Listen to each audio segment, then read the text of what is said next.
Whoa. Did everybody else hear that? Interesting. Cool. Well, we'll go ahead and get started. So we have Mina that's going to be doing a presentation for us, but I wanted to start off, we've got some staff announcements that we want to share. So I'll go ahead and share my screen with just some general announcements, some things that have been discussed. So anytime you guys have any questions as I'm going through this, feel free to chime in and ask. I'll also try to keep an eye on participants coming in as well. Let's make sure I can do that since I have to let people in. So great. So to start off with, in terms of announcements, we're excited to share with you our plan for our summer staff training.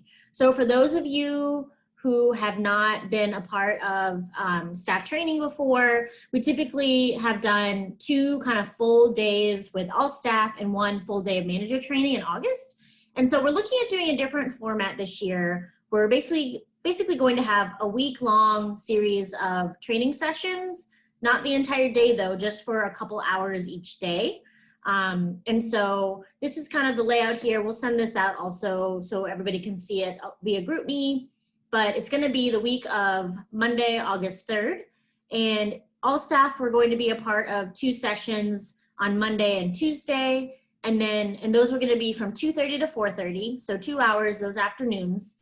And then for Wednesday and Thursday, those are going to be 2 of the same session offered twice. So you have the option based on your availability of going to the 10:30 a.m. to 12 p.m. session or the 2:30 p.m. to 4 p.m. session. So that'll be on Wednesday, and then also on Thursday, same thing. So then on Friday, it will be breakouts based on kind of the functional area of your department within the student center. So there'll be a separate breakout for the reservations team from 2:30 to 4, separate breakout for the operations team, 2:30 to 4. So essentially you could have a training every day from 2:30 to 4:30-ish, or if you have other conflicts or prefer the morning for Wednesday and Thursday, you could participate in the morning session. So that's pretty much the layout. It'll be a variety of topics from kind of general team building to important things to know with COVID-19 precautions we're taking care of in the building, leadership development, variety of different pieces, whether it be like the nuts and bolts of your job, but also some general development for student employees. So are there any questions about that right now?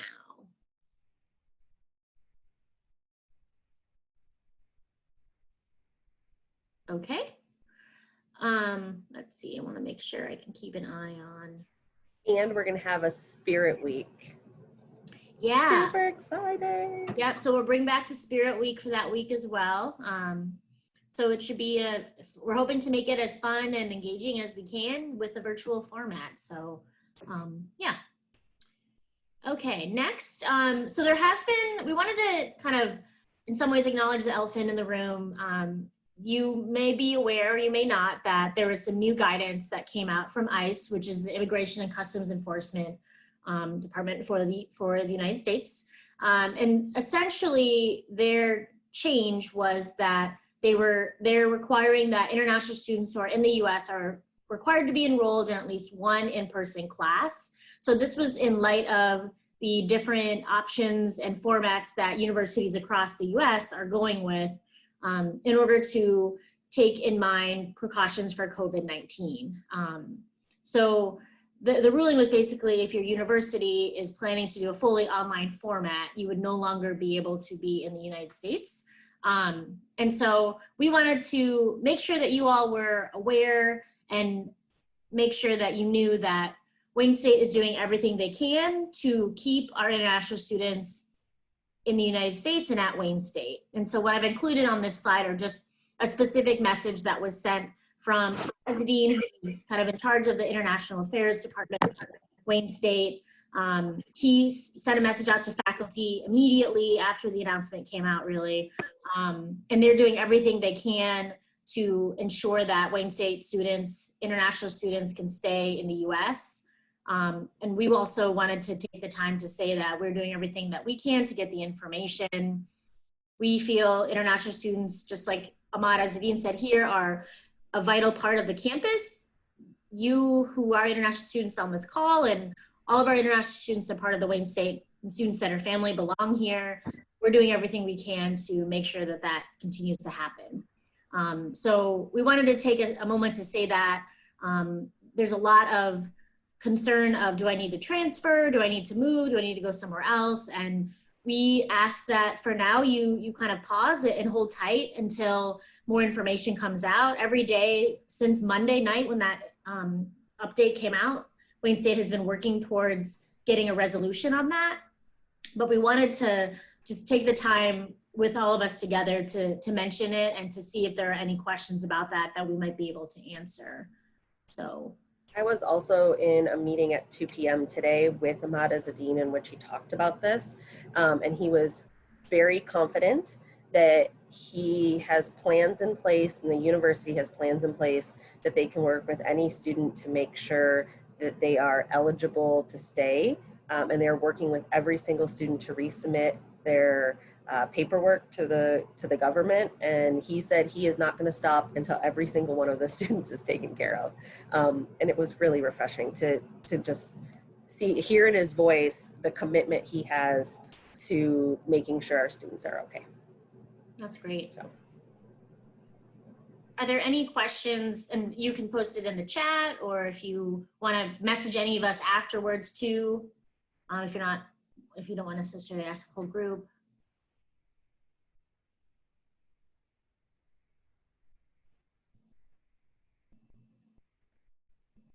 Okay, so we'll move on to additional announcements. Again, we just wanted to provide a space to talk about that. And again, if anyone has any questions, we'll let you know as soon as we receive information too.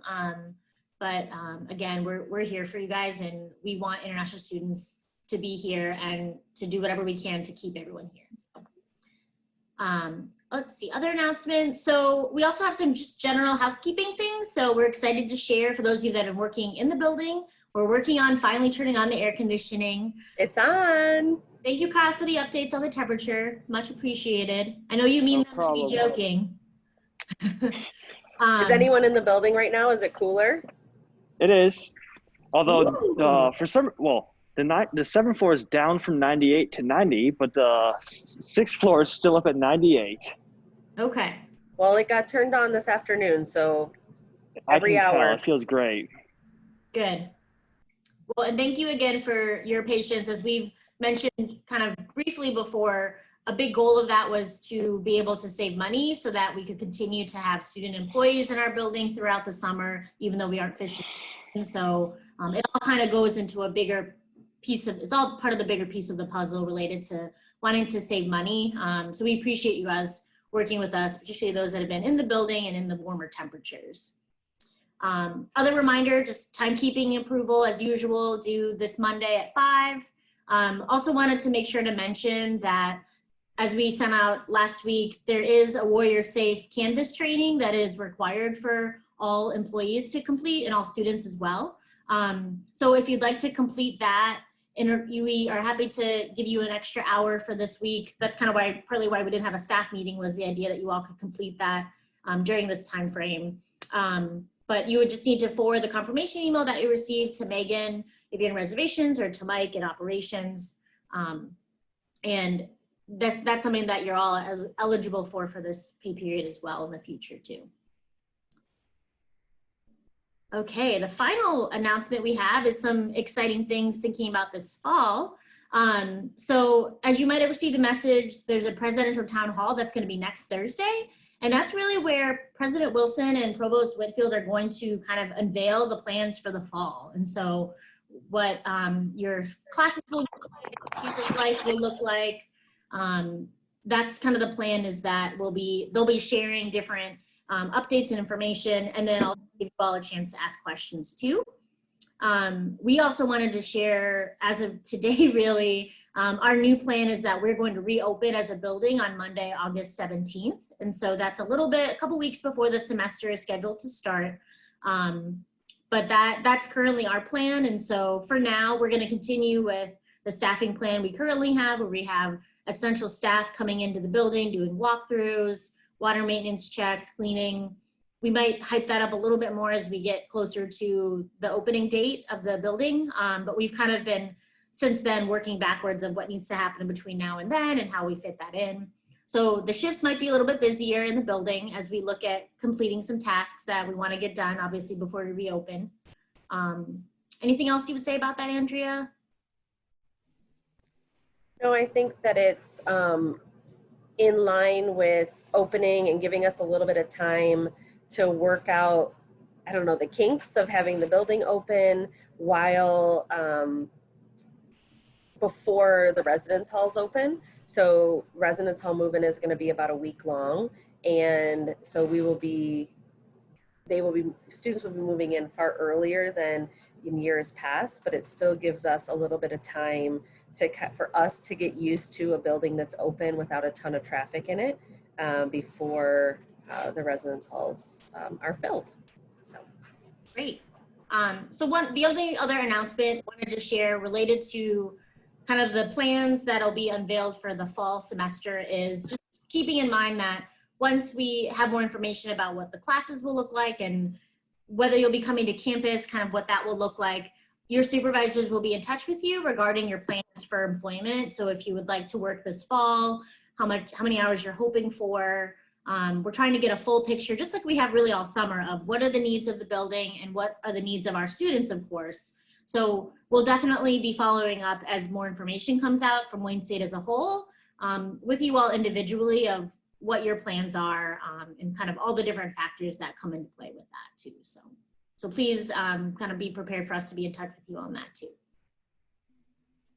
Okay, any other announcements from the group before Mina takes it away? Okay, so why don't we go ahead and have Mina present now. So Mina's going to be, as I mentioned in the kind of GroupMe post, we'll be presenting on an important topic that not everybody knows a whole lot about, although they should. And so I also wanted to just put out there though that some of the content that Mina will be sharing, it may be difficult to watch and hear. And so if at any point anyone needs to kind of take a break or take a step back, feel free to do so. We can also be available to chat afterwards if you would like. But are looking forward to Mina sharing not only something that she's passionate about, but something that's important for us to know more about. So go ahead and take it away, Mina. Okay.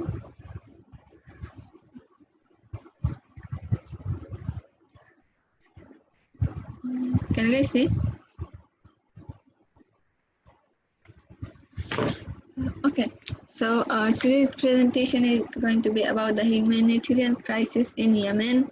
In this presentation, you will learn about the Yemen history, the war in Yemen, the humanitarian crisis, and how you can help Yemen. As for the sensitive image and videos, I will warn you before each slide comes. Okay, we will start with Yemen history. So Yemen was divided into South Yemen and North Yemen before 1990. The North Yemen was controlled by the Ottoman Empire and the South is by Britain. After World War I, the Ottoman fall, and so the North Yemen and the South Yemenis, they joined together and they gained their independence from Britain in May 22 in 1919, and after the Yemen was won instead of North Yemen and South Yemen. Ali Abdullah Saleh became their first president. So how did the war started? Okay, so the story of the war began from the Arab Spring. The Arab Spring was a series of the anti-government protests against Saleh, their first president, where he was forced to leave office in February 2011. It was mostly Yemenis population, and Saleh was kind of like, they think there was poverty and kind of corruption, so all of them, like, they want Saleh to leave. After Saleh left, the GCC made Abdurabu Mansur Hadi the second president in 26 February 2012. GCC stands for the Gulf Cooperation Council. You can see the 6 countries it's made of in the right. The war officially started in 22 March 2015 between the Houthis, the Hadi government and their allies. How did the war start and continue? So when Hadi became president, he continued to struggle with issues such as separatist movement in the south, corruption, unemployment, and food insecurity, kind of the same issue Saleh went through. And the Houthi took advantage of the weakness. The Houthis are like Shia Muslim minority who claim to be marginalized by the government, and they often rebelled against the president, the former President Saleh. They took control of some of the provinces and Yemen capital Sana'a in 2014, and the government Hadi fled to Saudi. Alarmed by the Houthis, Saudi and 8 other countries began an anti-campaign, starting the second war in Yemen. Their goal was to defeat the Houthis and Iranian influence in Yemen and restore Hadi to government. They want to stop Iran because they think Iran is giving weapons to the Houthis, and that's how they're powerful.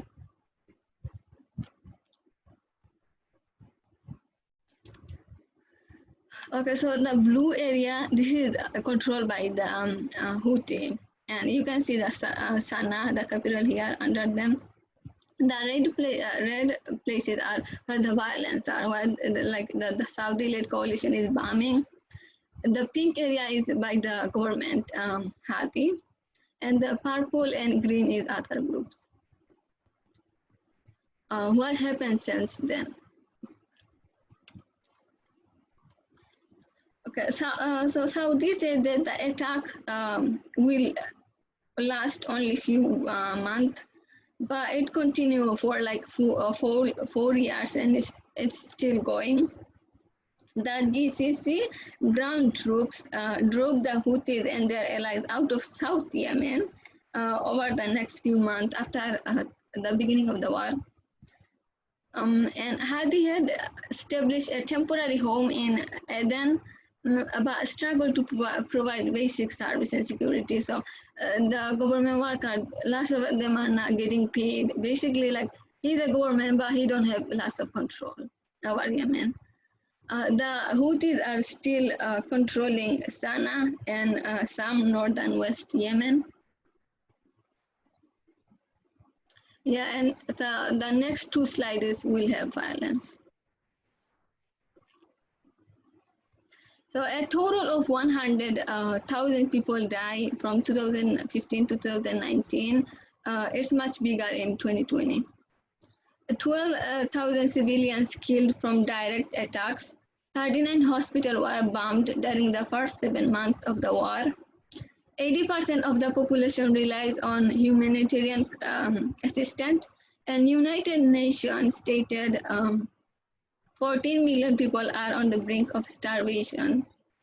1/3 of all the airlines have hit civil targets, including hospitals and schools.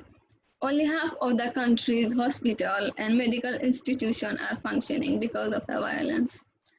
Okay, so the picture on the top, this one is about Zanib and her father. She is Zanib, and this is her father. They were, their house was bombed while they were sleeping at 1 o'clock at night. The bomb hit in front of her and she died.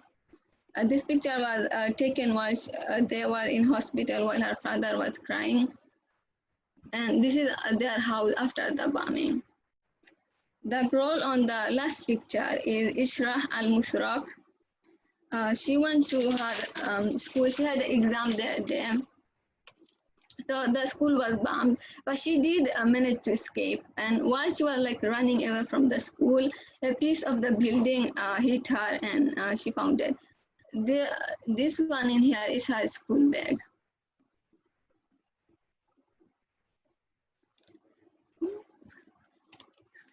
Okay, between 20,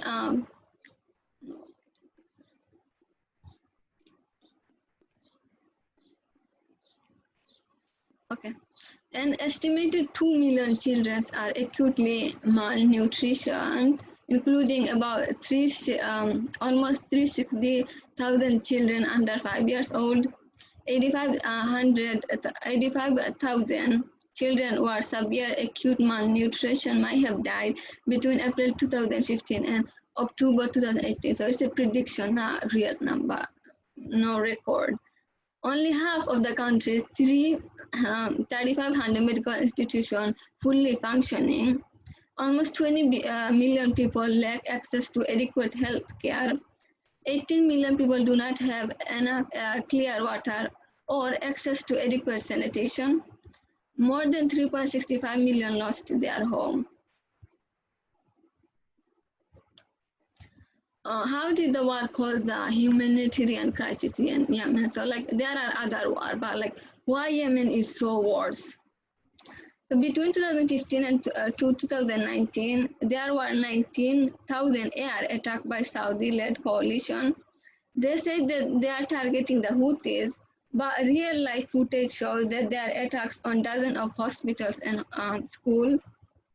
They created a land, air, and sea barrier in 2015 around Yemen, making it almost impossible for supply and aid to get in or out of Yemen. So if you like study Yemen history, you'll see that Yemen get like huge amount of their food from foreign countries. Like they don't grow a lot of them. In 2017, the Houthis launched a ballistic missile toward Yemen, the Saudi. It was intercepted, but made Saudi-led coalition to tighten its already barrier. They said they wanted to stop the Iranian weapon get into the Houthis, but it led to an increase in food and fuel prices, many of making the crisis even worse.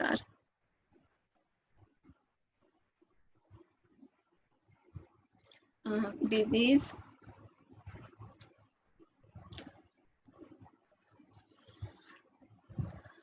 Cholera. So cholera outbreak in Yemen reported to be the worst in the world. As of June 2019, 1.7 million cases of cholera resulting 3,505 deaths has been recorded. 2.1 million cases has been recorded by WHO in December 2019. A shortage of resources, including laboratory supplies and rapid diagnostic test kit, made it difficult to get rid of cholera crisis under control. COVID-19. The actual number of coronavirus cases is unknown because the testing kit is in short supply and a lack of transparency in data from the rivals and the government. So far, there are 1,318 confirmation cases and 351 deaths in Yemen. There are just 16 hospital beds dedicated to COVID-19 in Aden, which has a population of roughly 800,000. Aden is currently their capital.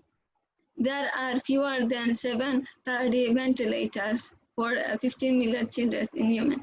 So even though like COVID, dangerous for the whole nation, but it's especially dangerous for COVID Yemen because they don't have any medicine. Like there's a huge shortage, but most importantly, because they don't have food, malnutrition, their immune system is weak. So they are not strong like us to fight the COVID-19 like us. And as for like 351 death, like it's much bigger. Like it's almost there is no way to know how much like cases or how much death in Yemen. So it's except to be like much bigger. Why should this matter to for the rest of the world? You will know after watching this video. This video will also contain like lots of violence image.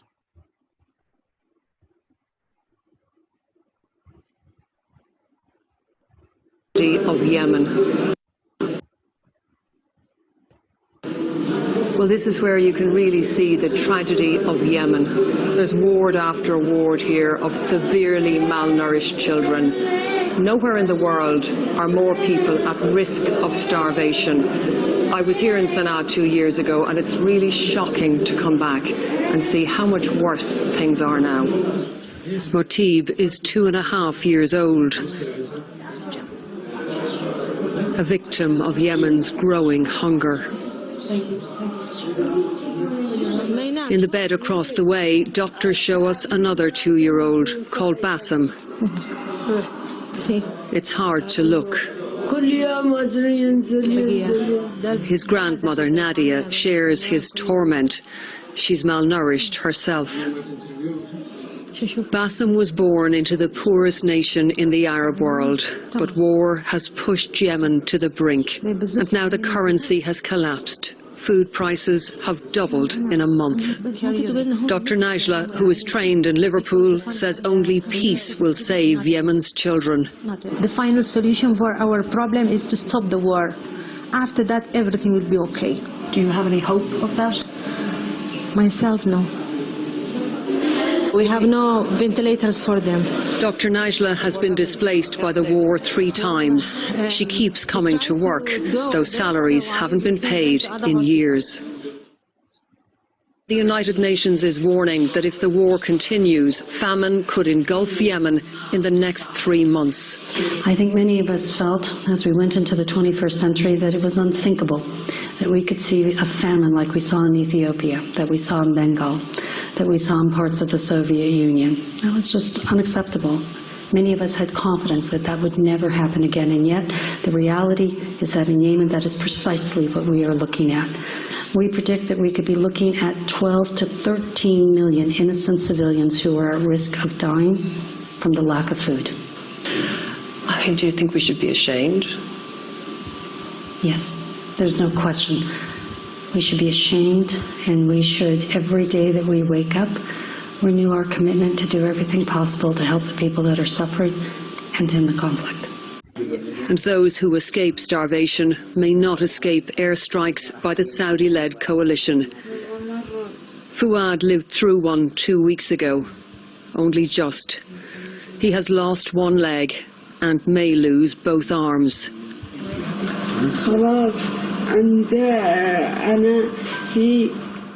I was at a clinic, he says, in the city of Hodeidah when I was hit. He wants us to hear his story, but is unable to say much more. Medical staff tell us Fuad is a nurse himself. He and his colleagues were hit trying to save others. They heard airplanes above them, says Mohammed Osimi, but they didn't think they would be targeted. They were treating victims of other airstrikes. 5 people were rescued, but he's the only one who survived. In the market nearby, a bitter harvest for Yemen, food that many here can no longer afford. They are trapped between the Houthi forces who control the capital and the Saudi-led coalition, which bombs it, caught in a civil war which has become a regional power struggle. People here feel abandoned and wonder why the world has let them suffer for so long.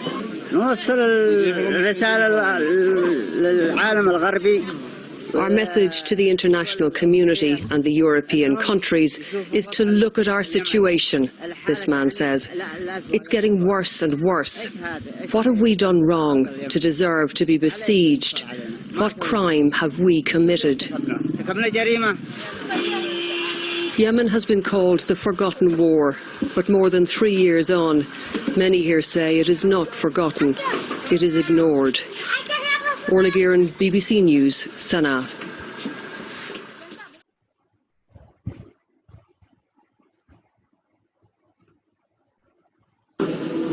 Well, this is where you can really see the...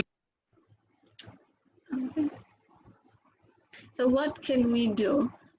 First of all, we can raise awareness by using social media, educate ourselves and others, and donate. So like there's a group, a teenage, like mostly for teenage, like BTS, I'm sure you guys heard. So basically they donated like 2 million, and then all of their fan heard and in social media, and like all the fans started donating, and at the end the fan donated another $2 million. So basically they donated 4 million. I also heard about Yemen in social media. Someone posted in Instagram, and that's how like I heard about Yemen. I mean, I know there is war, but I don't know like that's how like horrible it is. So you can post on Facebook, social media, and ask your friend to share it with other people. More than like 112,000 people have been killed in airstrike, shelling, and bombing. You can donate to organizations like UNICEF. UNICEF provide health screening, vaccine, malnutrition treatment, water, and school supplies. They are one of the biggest organizations in Yemen. To date, in 2019, UNICEF have provided access to education for 216,464 children and aim to reach 800,000 by end of 2020. This link is the article by the New York Times. Basically, they linked all the organization you can trust, so you can donate. And like it's not just donating. If you raise awareness, there are other things you can do, like this stuff.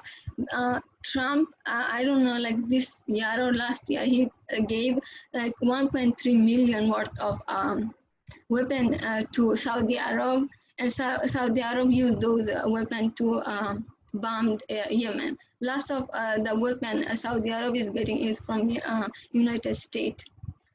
So people need to know about this. Like you can share in social media. And thanks for your time. And don't forget about Yemen. Okay, thank you, Mina. Are there any questions from the staff on what Mina has shared with us about Yemen?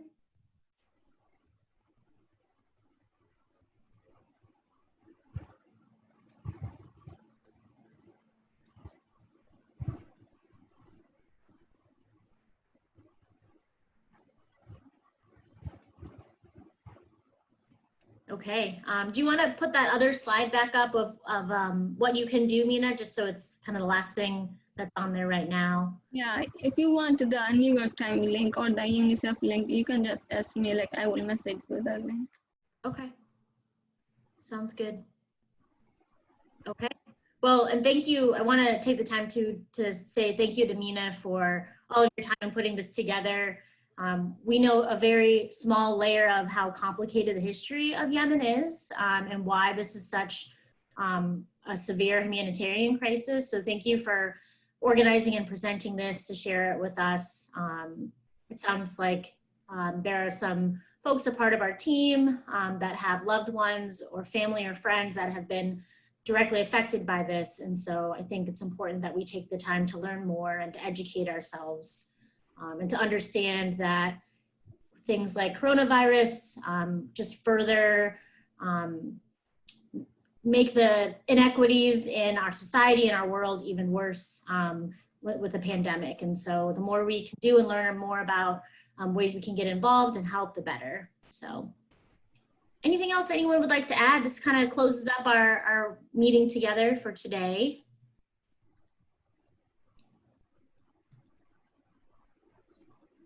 Okay, well, thanks everyone, and thanks again to Mina for presenting.